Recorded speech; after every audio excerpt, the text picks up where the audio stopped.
let's iterate our array by using for loop. So in this lecture we are going to cover up how we can iterate our array by using for loop, as well as we are also going to cover that how we can use break and continue statement inside our for loop. Okay, so let's dive into our code, and as you can see we already defined this particular thing. So हमने इसे पहले ही cover कर लिया है. अगर आपको previous video देखनी है for loop की तो आप देख सकते हो, otherwise you can continue with this video. Okay, so I will going to introduce you like what exactly the for loop is again, and हम देखेंगे कि हम कैसे डिफाइन कर सकते हैं, बट उतनी ज़्यादा डिटेल्ड वे में नहीं जाऊँगा. ठीक है, सो देखिए यहाँ पे क्या है कि सबसे पहले मैं क्या करना चाहता हूँ कि मैं एक एरे लूँगा, मुझे एरे को आइट्रेट करना है. तो सबसे पहले हम चलते हैं अपने कोड बेस में और देखते हैं हमारे पास कुछ एरेज वगैरह हैं क्या. तो हमें ये देखिए, हमें ये एक्चुअल में ये हमें ऑब्जेक्ट मिल गया. ठीक है, अब इस ऑब्जेक्ट को मैं एरे में कन्वर्ट करूँगा. कैसे करूँगा? मैंने इसको कॉपी किया, यहाँ पेस्ट किया, और उसके बाद इस पर्टिकुलर मेथड को, फंक्शन एक्सप्रेशन को मैं हटा देता हूँ, और उसके बाद यहाँ पे जितनी भी की वैल्यूज़ हैं मैं उनको डिलीट कर दूँगा. अब ये की वैल्यूज़ को डिलीट करने के बाद ये मेरा एरे बन गया. And after that I will also going to remove this particular thing. So let me remove this one as well as remove this one and just save it. उसके बाद मैं यहाँ पे साइंस को करता हूँ, उसके बाद मैं इसको करता हूँ. now it turned into the array. okay, and this is the object inside the array basically, and this is first array value और ये second है, और ये Peter Parker. Okay, Peter Parker, and ये हमारा एक्चुअल में ये 1995 हमारी पीटर पार्कर की एज हो गई. Okay, so how we can iterate this particular thing. Basically we are going to use some simple method. So देखो, एक फॉर लूप क्या होता है. फॉर लूप क्या करता है कि आपके मल्टीपल जो आइट्रेशंस होते हैं, सपोज दैट कि आप एक कोई वर्क कर रहे हो, उसको मल्टीपल टाइम्स कर रहे हो. सपोज दैट कि आप एक रिसर्च कर रहे हो और वहाँ पे आपको रिसर्च में पर डे आपको 100 टाइम्स रिसर्च करना पड़ रहा है, 100 आइट्रेशन परफॉर्म करनी पड़ रही है, या 50 आइट्रेशन परफॉर्म करनी पड़ रही है. तो आप एक स्ट्रिंग दे रहे हो और इस स्ट्रिंग में आप पास कर रहे हो कि iteration 1 is done, iteration 2 is done, iteration 3 is done. Okay, अब मान लो कि आपको बार बार ये स्ट्रिंग लिखना पड़े, और या फिर बार बार आपको ये वैल्यू जाके चेंज करना पड़े मैनुअली, तो ये ड्राई प्रिंसिपल का वायलेशन हो जाता है. ड्राइव प्रिंसिपल का वायलेशन होने का हो जाएगा तो फिर ऑब्वियस सी बात है कोड में बग्स हैं, विच मीन्स कि you are not going to write 100 lines of code और 1000 lines of code in order to implement this thing. Okay, so हमारे लिए एक अल्टरनेटिव वे है जो है कि फॉर लूप. फॉर लूप आपकी हेल्प करेगा इस आइट्रेशन को ऑटोमेट करने के लिए. तो हमारे पास यहाँ पे देखिए 1000 लाइन्स ऑफ कोड हैं. लेट मी शो यू कि ये पहले मैं आपको दिखाई देता हूँ. इसको मैं कमेंट आउट कर देता हूँ और हम ये फॉर लूप को यूज़ करते हैं. ओके, तो सपोज दैट कि हमारे पास ये हमारा फॉर लूप. ओके, हमने जब यहाँ पे डिफ़ाइन कर दिया तो देखिए अगर मैं कंसोल में चलता हूँ तो ये हमें 1000 बार हमें ये वैल्यू दे देगा. ठीक है, तो यहाँ पे कंसोल में अगर चलें और हमने ये देखिए यहाँ पे 1000 टाइम्स इसने कहा research takes 1997 is done, research task 1983 is done, 1984. अब देखो यहाँ पे क्या है कि यहाँ पे क्या हो रहा है कि ये एक हमने वेरिएबल लिया.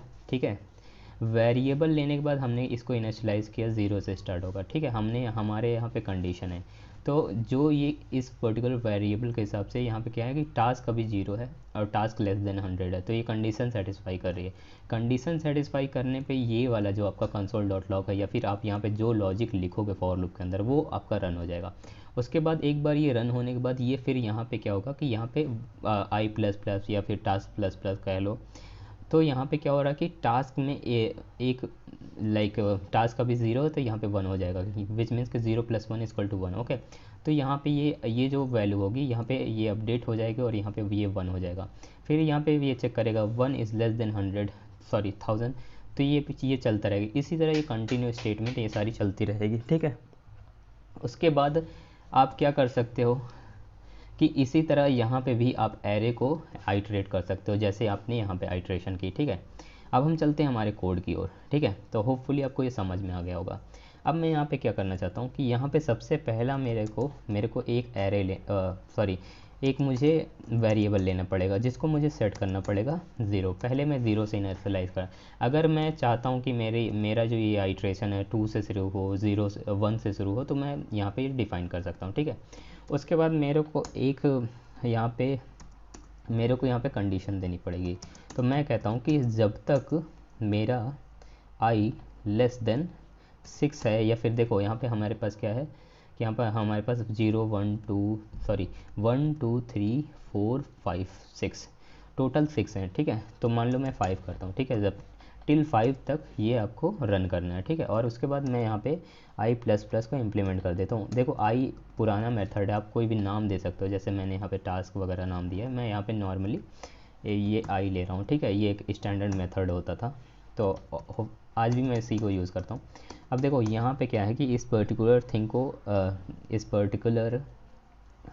एरे को आइट्रेट करने के लिए कंसोल डॉट लॉग किया मैंने। उसके बाद मैं क्या करूँगा,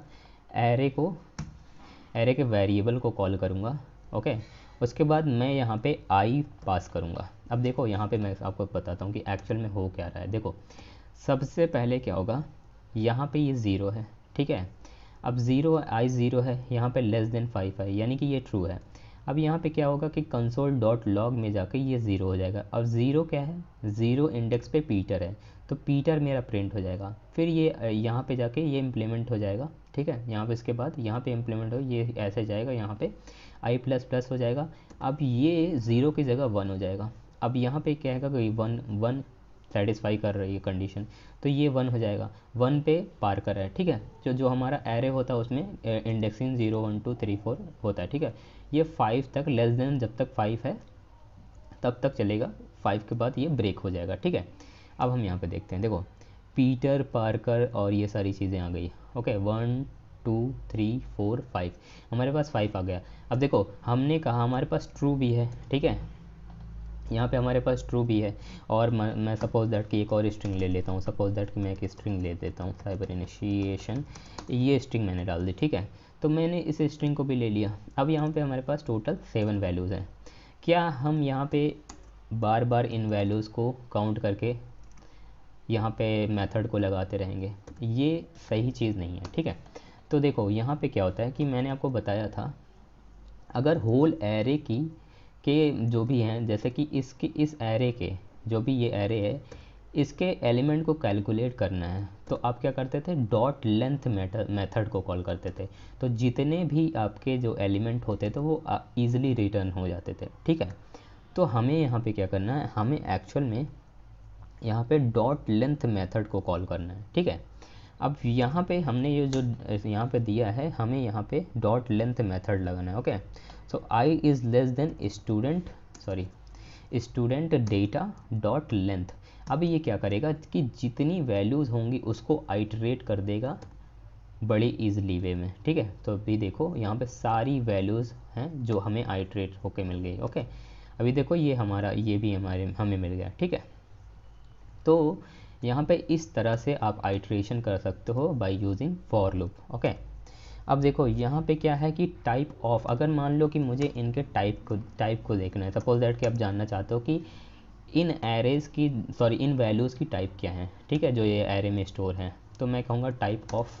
अब देखो टाइप ऑफ का क्या है कि टाइप ऑफ स्टूडेंट डेटा, ठीक है। उसके बाद मैं कहूँगा कि जो मेरा स्टूडेंट डेटा है उसमें आई इंक्रीमेंट कर दो, ठीक है।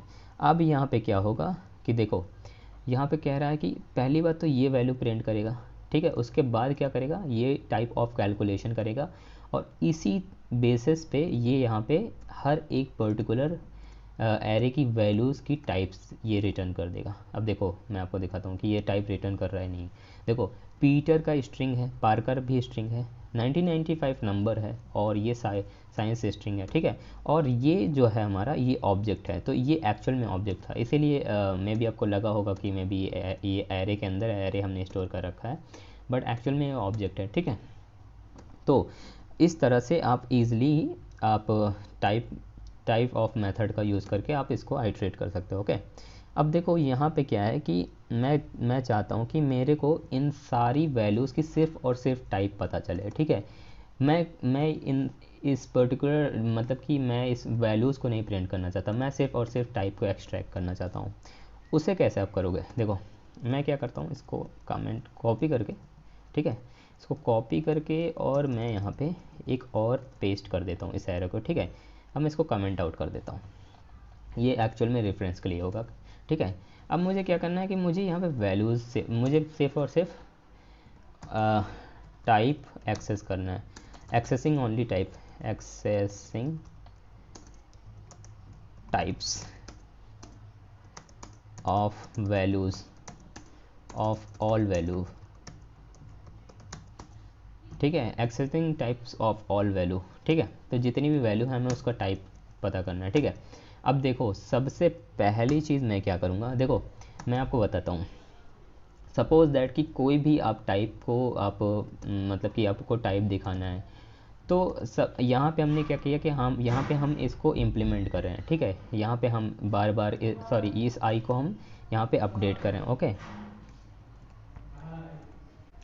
यहाँ पे हम आई को अपडेट कर रहे हैं, इसलिए हमारा आइट्रेशन पॉसिबल हो रहा है और यहाँ पे आई को इम्प्लीमेंट कर रहे हैं। अब हमें यहाँ पे क्या करना है, मुझे यहाँ पे एक वेरिएबल चाहिए, मान लो कांस्टेंट वेरिएबल मैंने ले लिया, ठीक है।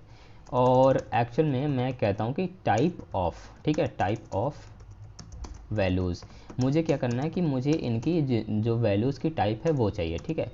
अब मेरे को इन वैल्यूज़ को जो भी मेरे टाइप होंगे, मैं इसको एक एम्प्टी एरे में स्टोर करना चाहता हूँ, ठीक है। एम्प्टी एरे में पुश करूँगा यानी कि स्टोर करूँगा, उसके बाद मैं इसको एक्सेस करूँगा, ओके।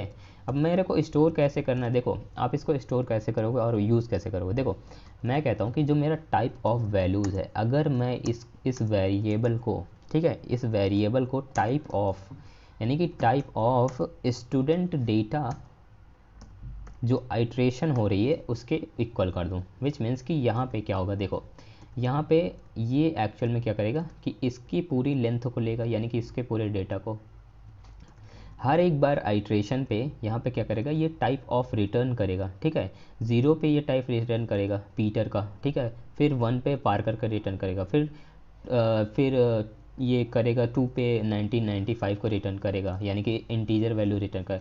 अब जो ये रिटर्न करेगा एक्चुअल में ये यहाँ पे स्टोर होगी, उसके बाद ये जो वैल्यू यहाँ पे स्टोर होगी वो यहाँ पे जाके पुश हो जाएगी, उसके बाद आई मीन इस एम्प्टी एम्प्टी एरे में, और उसके बाद आप इसको एक्सेस कर सकते हो, ठीक है। तो चलो इसको कैसे एक्सेस करते हैं, console.log and type of values, और देखते हैं क्या होता है, ठीक है। Let's see. तो अभी क्या है, अभी मैंने इसको एक्सेस करने की कोशिश की, ओके। मैंने यहाँ पे आई पास नहीं किया, ठीक है। तो यहाँ पे आई मेरे को पास करना है, ठीक है। तो यहाँ पे आपको यहाँ पे भी बताना है कि आपकी जो वैल्यूज़ हैं जो यहाँ पे स्टोर हो रहे हैं वो एक्चुअल में यहाँ पे क्या है, ठीक है। उसके बाद यहाँ पे जाके स्टोर होगा, ओके। तो देखो अभी यहाँ पे क्या है कि हमें string number object Boolean string सारी चीज़ें मिल गई, ठीक है। हमें देखो ये स्ट्रिंग है और ये बूलियन है, ठीक है। ये नंबर है, ये स्ट्रिंग है और ये बूलियन है, तो आपको ईजिली मिल गया, ठीक है। अब देखो यहाँ पे क्या है कि एक अल्टरनेट वे की बात अगर की जाए तो आपने पुश मेथड्स को यूज़ किया होगा, ठीक है। पुश मेथड में क्या होता था कि हम किसी भी पर्टिकुलर वैल्यू में यानी कि सॉरी किसी भी पर्टिकुलर एरे में हम एंड ऑफ द एरे यानी कि एंड ऑफ द एरे में हम उसको पुश कर देते थे, ठीक है। तो यहाँ पे हम क्या करने वाले हैं कि पुश मेथड का यूज़ करके यहाँ पे वैल्यूज़ को स्टोर करेंगे, ठीक है। तो सबसे पहले मैं इसको कमेंट आउट कर देता हूँ, ठीक है। देखो ये थोड़ा सा लिटिल बिट क्लीनर वे हो जाएगा। तो मान लो कि टाइप ऑफ वैल्यूज़ डॉट, ठीक है, पुश मेथड का यूज़ किया, और आपको क्या करना है, जो आपके स्टूडेंट डेटा है, ठीक है, स्टूडेंट डेटा यानी कि आई, उसको आप ईजिली स्टोर कर दो और उसके बाद ये आपका मिल जाएगा, ठीक है। So that's how you can easily access this particular thing, okay. उसके बाद मैं कहता हूँ कि मैं एक रियल वर्ल्ड एक एग्जांपल लेता हूँ, ठीक है। तो चलो हम क्या करते हैं, अभी इसको अनकमेंट कर देता हूँ, ठीक है, ठीक है। अब यहाँ पे एक रियल वर्ल्ड सिनेरियो लेते हैं। सपोज दैट कि आपके पास 1000 डेटा हैं डिफरेंट पीपल्स के, जो डिफरेंट ईयर्स में बॉर्न हुए हैं। अब उन सारे डेटा के अकॉर्डिंग आपको एज कैलकुलेशन करना है, ठीक है। तो एज कैसे आप कैलकुलेट करोगे, तो सपोज दैट कि मैं यहाँ पे कहता हूँ कि मैं मान लो कि मैंने कहा constant, okay, year born year, ठीक है, बॉर्न ईयर। तो मैंने कहा कि बॉर्न ईयर, मैंने कहा यहाँ पे मैंने बॉर्न ईयर इम्प्लीमेंट किया, ठीक है। तो हमने बॉर्न ईयर यहाँ पे डिफाइन किया और इस एरे में हम अलग अलग ईयर्स डालेंगे। सपोज दैट कोई 1990 में है, कोई 1998 में है, 1973, 2000, उसके बाद 1984, ठीक है। तो हमने इन सारे एरेज़ को हमने ले लिया। उसके बाद हम क्या करेंगे कि इन एजेस को जो ये एज है, तो मैंने एक कांस्टेंट वेरिएबल लिया और उसके बाद मैंने कहा कि एज, ठीक है, एजेस, इनको मैं क्या करूँगा, इनको मैं स्टोर करूँगा इस एम्प्टी एरे में, ओके। और एम्प्टी एरे में जस्ट लाइक दिस, कि जैसे हमने यहाँ पे टाइप ऑफ वैल्यूज़ को एम्प्टी एरे में स्टोर किया था, ठीक है। उसके बाद हम क्या करेंगे, हम एक फॉर लूप यहाँ पे चलाएंगे, okay.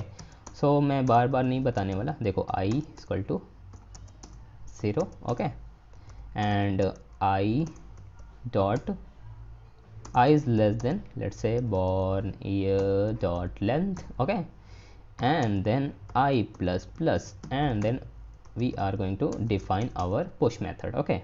So that's how you can easily calculate. अब उसके बाद मैंने कहा कि एजेस, देखो पुश मेथड कैसे डिफाइन किया था, एजेस, अपने एजेस लिया था, उसके बाद अपने कहा पुश, ठीक है। अब देखो हमने अगर आपने मेरी प्रीवियस वीडियोस को देखा होगा तो मैं वहाँ पे एज कैसे कैलकुलेट करता था, प्रेजेंट ईयर देता था, 2021 चल रहा है, ठीक है।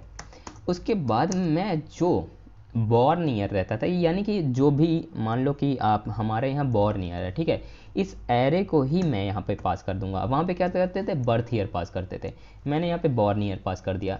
अब आपको ये भी पता है कि ये वैल्यू अपडेट होती रहेगी, उसके हिसाब से ये एरे को एक्सेस करता रहेगा, ठीक है। अब देखिए, अगर मैं यहाँ पे console.log एंड एजेस करता हूँ, सॉरी, console.log एजेस अगर मैं करता हूँ तो क्या देगा, डेफिनेटली ये मुझे सारी वैल्यूज़ को कैलकुलेट करके दे देगा। ये देखिए 31, 23, 48, 21, 37। अब देखो यहाँ पे बेस्ट पार्ट ये है कि एक ही बार में अगर मान लो कि थाउजेंड्स पीपल्स के एजेस होते हैं तो आप इजीली कैलकुलेट कर सकते थे और उसको मेथड्स का यूज़ करके पुश कर सकते थे उस पर्टिकुलर इंसान के डेटा में, ठीक है। तो मान लो मतलब कि आपको पता ही चल गया होगा कि ये कितना यूज़फुल हो सकता है, विच मीन्स कि आपको बार बार lines of code, thousands lines of code नहीं लिखना पड़ेगा, ओके। अब देखो कि यहाँ पे हमने ये सारी चीज़ें कर ली, ठीक है। अब हम क्या करना चाहते हैं, अब मैं आपको एक चीज़ और दिखाता हूँ, कंटिन्यू एंड ब्रेक स्टेटमेंट, ठीक है। कंटिन्यू एंड ब्रेक स्टेटमेंट के बारे में पढ़ेंगे, ठीक है। तो let's see what exactly the continue and break statement is. अब देखिए कंटिन्यू और ब्रेक स्टेटमेंट की अगर बात किया जाए तो कंटिन्यू क्या करता है कि एक्चुअल में वो एक कोड ब्लॉक को एग्जिट कर देता है, विच मीन्स कि अगर सपोज दैट कि आपने कहा कि नंबर नहीं रीड करना है तो वहाँ पे वो एग्जिट कर देगा, वहाँ पे नंबर नहीं रीड करेगा, उसके बाद वो कंटिन्यू कर देगा, ठीक है। और ब्रेक क्या करता है, वो कम्प्लीटली टर्मिनेट कर देता है लूप से, विच मीन्स कि फॉर लूप से वो टर्मिनेट करके पूरे फॉर लूप की प्रोसेस को किल कर देगा, ठीक है। अब देखिए हमें यहाँ पे क्या करना है, सबसे पहले मैं आपको कंटिन्यू स्टेटमेंट के बारे में बताता हूँ, कंटिन्यू का डिमॉन्स्ट्रेशन देता हूँ, ठीक है। देखो कंटिन्यू अगर मैं यहाँ पे कहूँ कि देखो मैं इस फॉर लूप में हूँ, ठीक है। अब इस फॉर लूप में मैं क्या करना चाहता हूँ, मैं यहाँ पे कुछ और नंबर डिफाइन करता हूँ, मान लो 100 मैंने यहाँ पे दे दिया, ठीक है। मैंने यहाँ पे 300 दे दिया, ठीक है। 1995, 300, 100 एंड ये हमारे इंटीजर वैल्यू है, ओके। अब देखो यहाँ पे क्या है कि हमने already I think for loops को डिफाइन कर रखे हैं, तो हमें कुछ ज़्यादा कुछ करने की ज़रूरत नहीं है। I am just going to copy this particular thing and paste it right here, okay. अब देखिए इसको पेस्ट कर दिया, उसके बाद हमने कहा कि रिमूव दिस थिंग, ओके। सो हमने इसे रिमूव कर दिया। उसके बाद देखो हम क्या करते हैं, सबसे पहली चीज़ हमें यहाँ पे क्या करनी है, देखो मैं यहाँ पे क्या करना चाहता हूँ, सबसे पहला कि मैं इसके टाइप्स को, जो भी इसके टाइप होंगे मैं वो प्रिंट करूँगा, और टाइप के साथ साथ मैं यहाँ पे सिर्फ और सिर्फ इंटीजर वैल्यूज़ को एक्सेस करना चाहता हूँ, ठीक है। तो यहाँ पे मैं जाता हूँ इफ़ मैं कहूँगा क्या, टाइप ऑफ, ये जो टाइप ऑफ है स्टूडेंट डेटा के टाइप ऑफ को आप मेरे को दे दो, ठीक है। उसके बाद मैं कहूँगा अगर जो टाइप ऑफ यानी कि जो टाइप ऑफ स्टूडेंट डेटा, मैं इसको प्रिंट नहीं कर रहा, मैं यहाँ पे टाइप ऑफ दिख रहा है, ठीक है। तो यहाँ पे मैं कहना क्या चाहता हूँ कि जो type of student data I है, यानी कि जो इसका डेटा आई है, अगर यानी कि if it is not equal to number, ठीक है, अगर वो नंबर नहीं है तो आप क्या करो, कंटिन्यू कर दो, ठीक है, उस स्टेटमेंट को आप कंटिन्यू कर दो, उसके बाद आप मुझे ये प्रिंट कर दो, ठीक है। तो यहाँ पे क्या कर रहा है कि ये एक्चुअल में क्या करेगा, यहाँ पे सिर्फ और सिर्फ मुझे नंबर देगा, ठीक है। नॉट ऑपरेटर का मतलब उल्टा होता है, ठीक है। तो यहाँ पे क्या है कि यहाँ पे ये सिर्फ और सिर्फ मुझे नंबर देगा। अब देखो यहाँ पे अगर देखें तो यहाँ पे मुझे जितने भी नंबर्स हैं ये मुझे यहाँ पे इजीली मिल रहे हैं, यहाँ पे एक्सेसिबल हैं, ओके। उसके बाद अगर मैं ब्रेक स्टेटमेंट की बात करूँ कि ब्रेक स्टेटमेंट क्या करेगा, देखो ब्रेक स्टेटमेंट क्या करेगा कि हम कोई भी मेथड डिफाइन करेंगे, हम जितनी समय उससे कहेंगे कि हमें ये, अगर हमें ये चीज़ मिलती है, सपोज दैट कि स्ट्रिंग मिलती है या फिर हमें कोई बूलियन मिलती है, उसके बाद उसको ब्रेक कर दो, ठीक है। तो मैं कहता हूँ कि यहाँ पे स्ट्रिंग, ठीक है, यहाँ पे स्ट्रिंग कहूँगा, लिखूँगा, उसके बाद मैं ब्रेक स्टेटमेंट का यूज़ करूँगा, तो ये पूरे के पूरे प्रोसेस को टर्मिनेट कर देगा जितनी समय इसको स्ट्रिंग मिलेगी, ठीक है। तो यहाँ पे 2 स्ट्रिंग मिली, उसके बाद इसने प्रोसेस को टर्मिनेट कर दिया, ठीक है। उसके बाद ये कोई भी वैल्यू मिलेगी ये तुरंत टर्मिनेट कर देगा, ठीक है। So that's how you can easily use break statement and continue statement, okay. So yeah, that's it. Thanks for watching. Bye bye, take care, please subscribe to my channel, and that's it.